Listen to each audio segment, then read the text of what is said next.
Amir calls, and I'm knocking them out. Amir calls, I wanna hear you shout. Amir calls, and I'm in it for life. And my wild blood fans, cause I'm ready to fight. Amir calls. I think, in a way, that's not bad though, is it? Because look at us now, we're here because we do drink, we do smoke, we do take drugs, you know what I mean?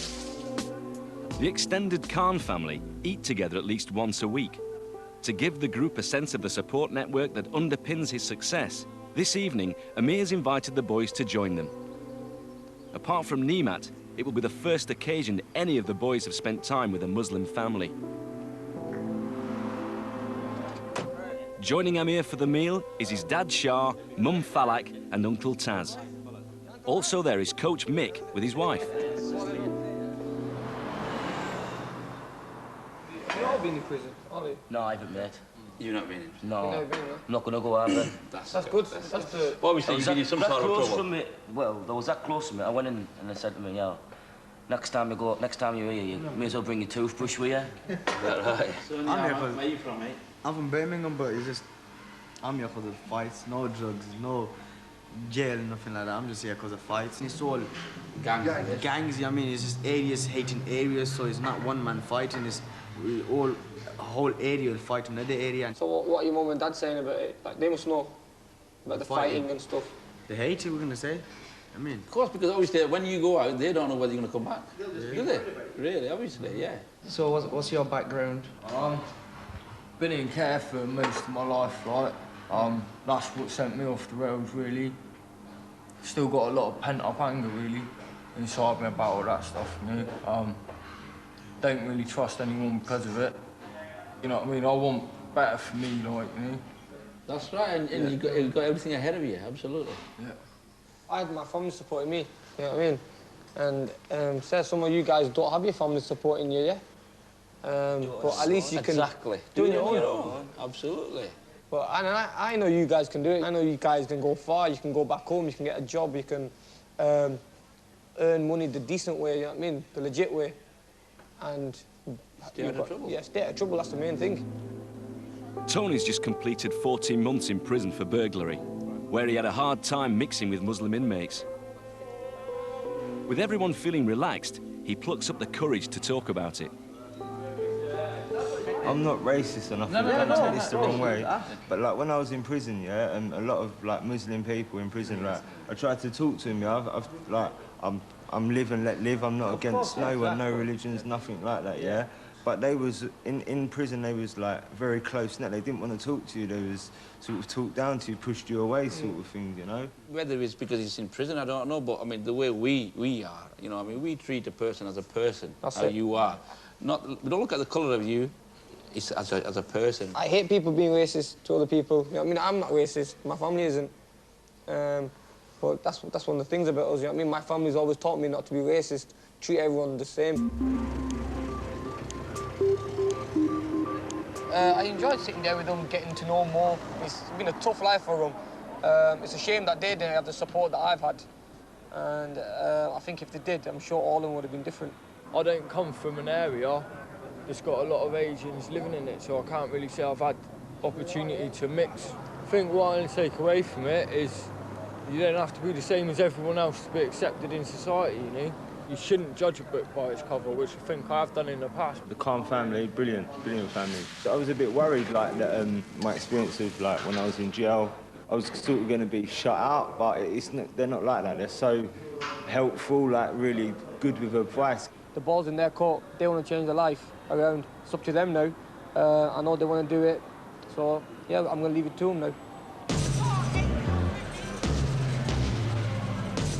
Amir hoped that spending time with his family over the course of the month would help encourage the group to start acting responsibly. But old habits die hard. All of them, apart from Muslim Nimat, admit to binge drinking at least once a week, which is often when they get into fights. And since arriving in Bolton, binge drinking has been high on their agenda. At 2 a.m, the group returned to the hostel. We're having a party.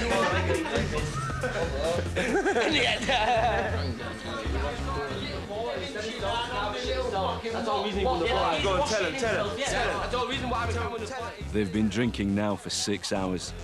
With everyone's judgment clouded, Derek convinces himself that Paddy and the rest of the group are getting at him. Them little fucking... That's poison in your hand. That's what's fucking your head up. The less you drink that, the less you're paranoid. It fuck your head up bad. What you got in your hand there, yeah? Ain't making things better for you, bro. Calm down, both of you, yeah? Then, moments later, tensions finally explode. Come outside. Fuck it, Paddy, fuck it. Come outside. Come outside. I'll put you in the body bag, mate. I'll put you in the body bag. I've done no more, I've done no more sentences, yeah? Everyone's done everything they had to do. You're here for fuck's sake to sort your lives out. What the fuck are you arguing for?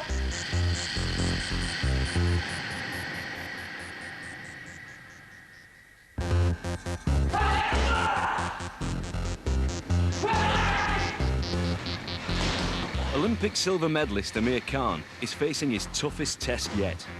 He's trying to give 6 volatile youths from tough backgrounds the self-discipline to control their anger. But from the very outset, Amir's struggled to keep them in line. After a 6-hour drinking session, Derek and Paddy almost came to blows. Come outside. Fuck it, Paddy, fuck it. Come outside. Come outside. Amir's project is in danger of failing in its first week. Fucking this.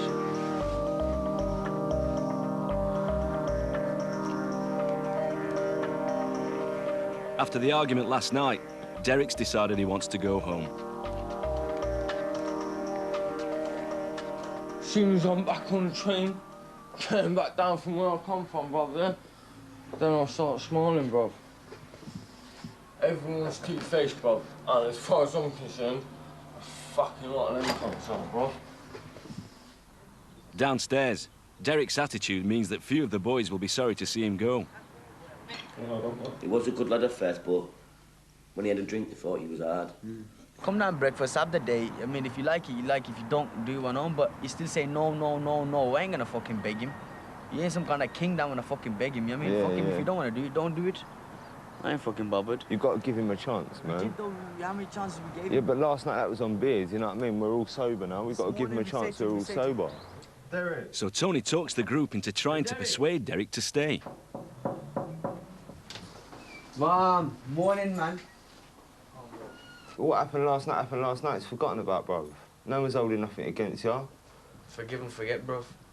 Just come with us today, have a day of training, see how it goes. And at the end of it, if you feel the same, then you go home. Every day, life's a challenge. If you keep running away, you're gonna keep running the rest of your life, truthfully. If you run away today, now just running away for the rest of your life. It's not worth it. All right.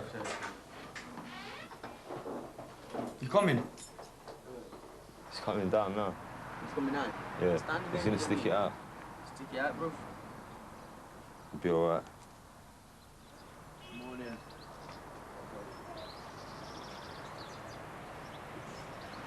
Ain't about forgive and forget, is it? You know, so much. It's just keep my head down, bite my tongue, ride it out like, bruv, innit? Like a sentence, bruv. I can't bond with people I don't trust neither, which I'd go back down to Devon, I'd feel at home, I'd feel comfortable. I'm 20 miles out of my comfort zone at the moment. I find it hard to love people, hard to trust people. All that side of it is brings too much in my head, like, you know. It's not good. Not good.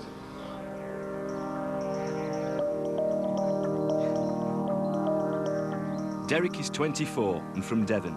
He was brought up in the care system and has long thought that his lack of trust in others comes from the difficulties he faced then.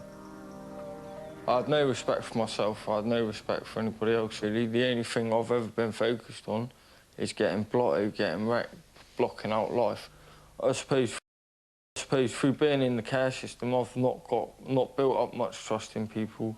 You know, as soon as anybody gets close to my heart, all these walls come up and I block everything out and I'll start getting a bit niggly and nasty, like, you know. I'll snap from a nice, quiet person to a raging lunatic, like. He's very insecure. He tends to bottle things up and then he'll explode.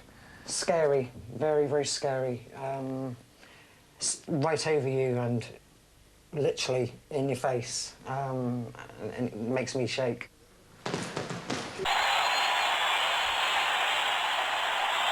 It's Amir.